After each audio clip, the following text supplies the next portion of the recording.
Hello. Steve Owbridge here with So Live. Just wanted to wait for a couple of you guys to get on. I know, I think I jumped on a little bit, about a minute too early. So hello for you guys coming on. So yeah, I'll kind of give it a few minutes. Hope you guys had an awesome week. Today I'm going to try something a little bit different. I'm going to actually use a whiteboard because I usually do a couple of hour webinar training on a Saturday morning. So I'm kind of already set up, so I thought I would go on and do that. Hey Dorothy, thanks for joining. Just waiting for a couple of people to jump on now. I know they're all going to be getting on, well, any second now. So fantastic. So today I want to kind of talk to you about creating more time. Now, a lot of times you find that you come across this objection in your life, in your business, that I don't have time. So people kind of go, well, I don't have time, or so maybe maybe you've said it yourself. I don't have time. I'd like to do this, but I don't have time. Maybe you've been in a situation where you've been trying to kind of recruit someone to your business or whatever it is, and they go, I'd love to do it, but I don't have time. So time is obviously one of those big objections that we come across, either from people or we give it ourselves, okay? And so I wanted to do a short video on how to create more time. And of course, now you can't create time, okay? But what you can do is you can use time more effectively. You can manage your time. You can actually do smarter things with your time. And you have to remember that when you're investing, say, money, for example, when you're an investor and you invest money, you're expecting a return on your investment, okay? You're expecting to get some kind of return. And yet money is something that you can spend it, you can make it, you can get it back, you can make more money, you can create money, create wealth. But with time, one of these things about time is it's finite. So once you've spent that time, it's gone, okay? So you can either waste it, spend it, invest it, okay? And obviously, if you invest your time, you should expect some sort of return on that investment of time. So somebody kind of asked me this question recently, and they said, well, what if I don't have time, or what if someone says to me, I don't have time to do this particular business or whatever? How do you do that? And I said, well, okay, let's work out, what do you spend your time on? So I kind of went through this exercise, and again, you can kind of, contribute to this as well. I got some figures down, but maybe you've got some different figures. So let me ask the question. If you say, well, I don't have time, or somebody says to you they don't have time, let's talk about it. Okay, so most people have got kind of a job, okay? They're working, all right? So how many hours would you say that someone maybe works? I've just seen that's kind of the wrong way around. I don't know if that's back to front on there, and you can't use a whiteboard here. Anyway, you know what I'm saying. So so you're working. How many hours a week? And this person said to me, well, yeah, I do like 40 hours a week. I said, okay, great, 40 hours a week. What about travel to and from work? I mean, how many hours would you say you travel? If you put it on a comment or whatever. How many hours would you say that you travel back and forth to work? Well, maybe an hour a day, half an hour a day? What do you spend? So let's say, for example, it's I know, an hour there, an hour back. So maybe 10 hours a week. So for travel. Okay, so let's say 10 hours a week for travel. What about eating? You all eat, right? Let me see a love heart, a hand raise, or whatever if you eat. Hey, Helen, good to see you. You eat. So eating, what? A couple of hours of eating. So let's say eating, let's say a couple of hours a day times by 7 days. What's that? 14 hours you spend eating, right? Sleeping. Obviously, we all sleep, hopefully. How many hours a day do we spend sleeping? So what? Let's assume you get 8 hours a day, which again, most of us probably don't get that. But let's say you do get 8. So 8, so that's 56 hours of sleep every single week. And then maybe what you spend on social time. So, social, hanging out with your friends, going to church, going to synagogue, going to whatever it is you do with your free time, social, okay? So what should we say for social? Maybe a couple of hours a day, maybe? So let's say another like 14 hours that you spend on kind of social stuff, right? So you say, well, my week is pretty packed, So then when you add all of these hours up, I mean, maybe there's a couple of other little things in there. So you add all this up, you're talking about 134 hours that you're kind of spending already, right? 134 hours. And I know for some reason this is reversed on there. Maybe I've got to turn my camera around and do it differently. I don't know when I'm going to do a whiteboard, but hopefully you kind of get the gist.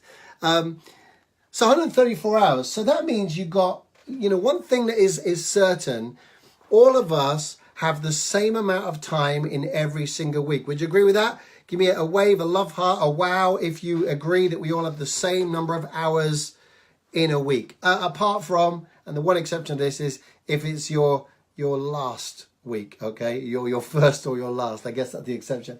So we all get the same 168 hours in every single week. Okay, so if we know that we can account for 134 hours, and you can do this as a bit of an exercise for yourself too. I mean, by all means, sit down, get a piece of paper out and start asking yourself, hey Rose, get a piece of paper out and ask yourself, well, where do I spend my time? Where do I waste my time? Where do I invest my time?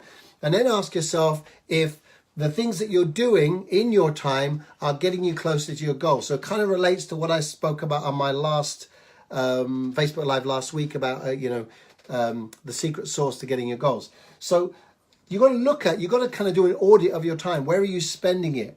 Okay. So let's say you get 168 hours in every single week. We all do. Some of it you spend working, traveling, eating, sleeping, socializing, hobbying, whatever you do.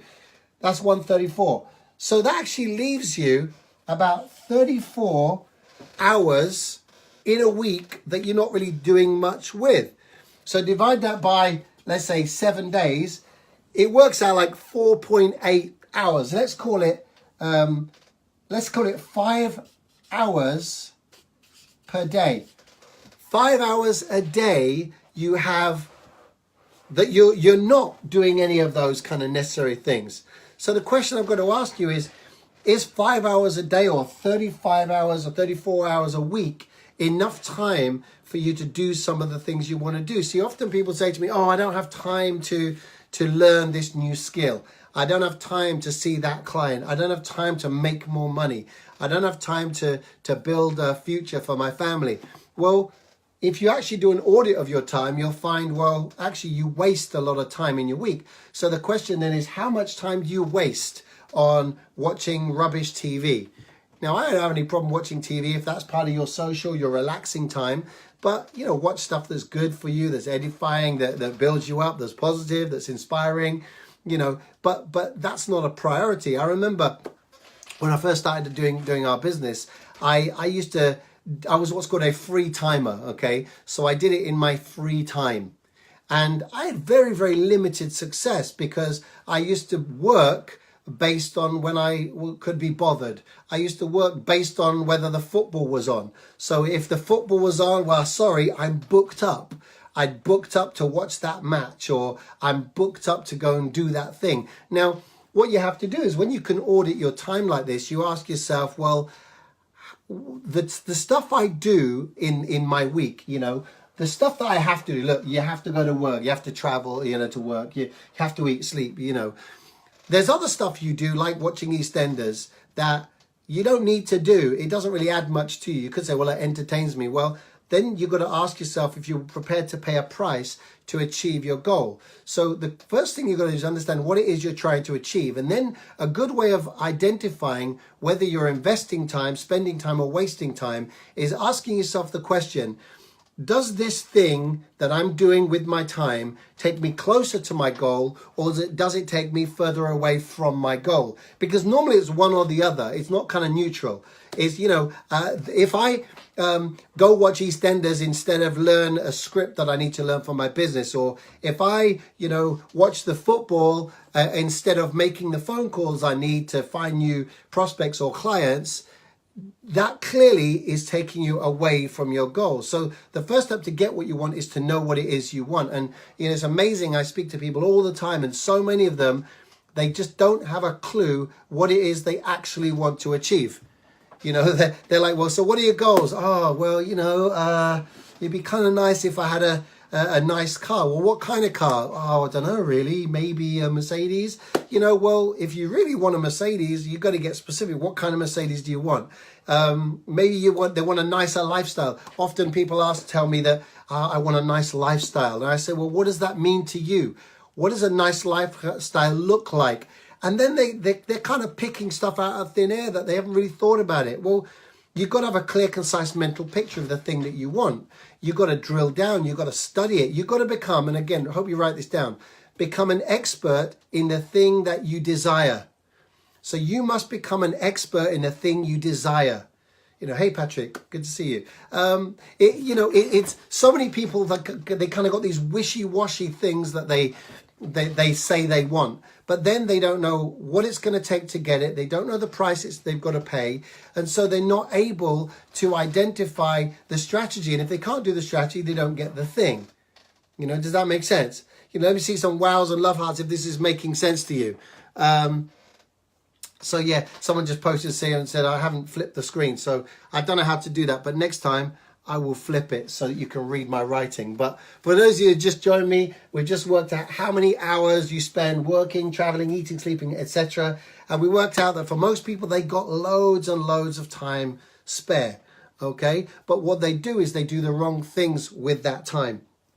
So I just want to kind of, challenge you really. Hopefully it's okay to challenge you guys. If you're going to log on, if you don't like being challenged, probably these are not the best Facebook lives for you to get on. As you probably gathered by now, I'm pretty straight talking. I say what I think, and I'm passionate about what I do.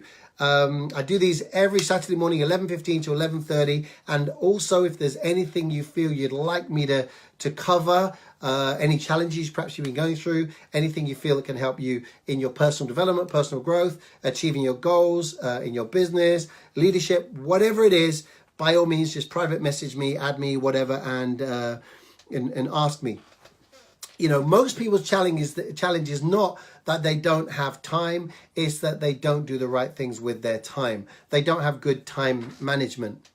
What you have to understand is if you're going to achieve your goals, you have to organize your circumstances for success. There is a price to pay. You can pay now, or you can pay later, or you can not pay at all. But, my mum always says, pay now and play later, or play now and pay later. The problem is most people, they want everything now, but they don't want to pay the price for it. Part of paying the price means you've got to be disciplined in how you spend your time. So again, don't want to go on too much about this. If you're watching this on replay, please remember to share, add, like, love, heart, wow, and by all means comment as well. And listen, I'd love to know if you take some of these things and you are applying them in your life as well. That would be pretty awesome if you could do that. Have an awesome rest of the week. Remember, when it's sunny, you can still get your goals. When it's rainy, you can still get your goals. It's all about mindset to achieve the things you want to achieve. Have an awesome, awesome rest of the week.